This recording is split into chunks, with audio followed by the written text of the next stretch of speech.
So let me go to Ann now. I've been really waiting to ask this question. Ann, I've watched video. We had a nice little encounter outside. You always seem so calm and collected in talking about, you know, end of the world scenarios and things. And so I'm interested in, what are your up at night issues? Sure. You know, what disasters truly scare you, because that will help kind of create context for us about what we should worry about. Yeah, well, before I get to that, I just want to say, even if we kept everybody where they are and didn't let them fly anywhere, right, the bats and the birds have pretty wide ranges. Yes. So I think the diseases can get almost anywhere. Don't forget the mosquitoes. Yeah. The mosquitoes don't fly Right. as far, Yeah, they get in the bats, vessels. Yeah. But you know, the biggest risk in terms of cataclysmic is a pandemic of influenza, and it's different than most other scary viruses because it can happen everywhere, almost at the same time, and regardless of the development level, regardless of the healthcare system, we're pretty much all vulnerable. So can I ask you to just give us a quick primer, because I think there are a lot of people who are not sort of influenza pros in the audience. Some might be, but just every year, even with the best preparation, Right. how many people get infected? How many people do we lose even in a good year? Sure. You know, it can be 20% of people that can get flu in a moderately bad year. And the range of deaths just in the United States is from about 12,000 to about 60,000 per year.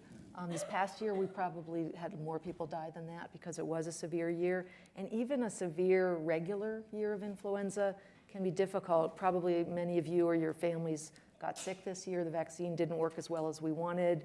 The whole country was affected at the same time. We had spot shortages of antivirals. It was quite difficult. Why isn't the fever about this higher? I mean, have we just normalized, people just die of flu, no big deal?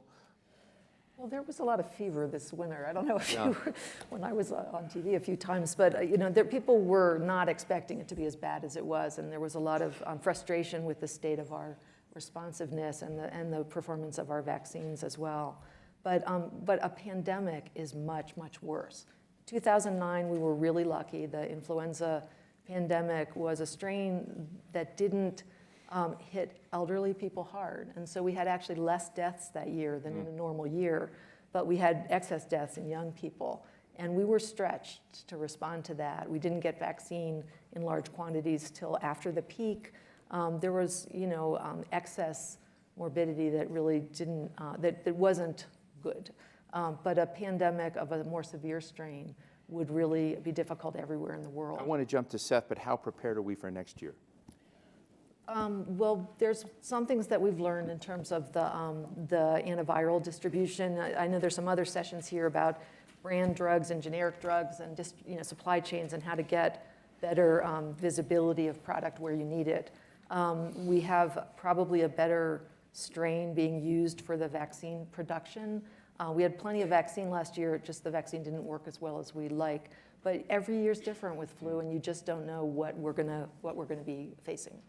Seth, I know you're out there also working on the vaccine front. And one of the things that really interested me, and I apologize for getting some of this wrong, but I interviewed last year a guy named Luc Debren, who was head, I think, of global vaccines for GSK, and he said, he basically took me through and educated me about the economics of vaccines, which were pretty shitty in terms of creating incentives for private players out there to do that the money, the assets that are behind vaccine development is about 3% of the entire industry, and that, you know, when you have a vaccine like Ebola is not a profitable vaccine to prepare for, is what I learned. And so a lot of the problems that we have out there potentially brewing where you could conceivably prepare, there's not an economics that supports that. I know you're trying to remedy that.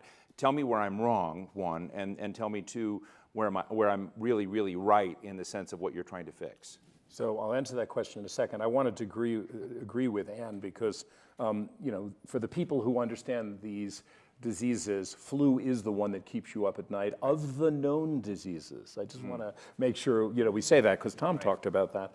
The second point is that, you know, in 1918, when it killed 50 to 100 million people, we didn't have those airplanes that you saw flying all around the world, and it still spread across the world. So to that point that, you know, this is not something about, in those days, most people lived within 50 miles of where they were born, and most people. And today we have 1 billion people that are outside of their country of origin every year. So it is a completely, different piece.